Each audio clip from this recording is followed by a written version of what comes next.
संध्याकाळी 6च्या नैवेद्य आरतीचा माझ्या मंडळात पांडुरंग नैवेद्य आरती आता आज मी करणार आहे.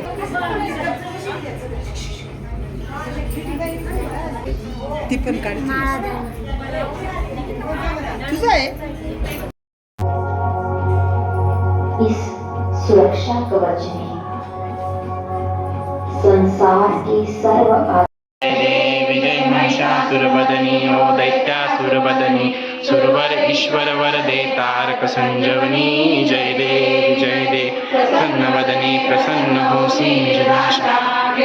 पासून सोडी दुःखापासून सोडी तोडी बहुभाषा आंबे तुझ वाचून कोण पूर्वीला आशा नरहर तल्लीन झाला पदपंकजलेशा जय देव विजय महिषासुरवदनी ओ दैत्यासुरवदनी सुरवर ईश्वर वरदे तारक संजीवनी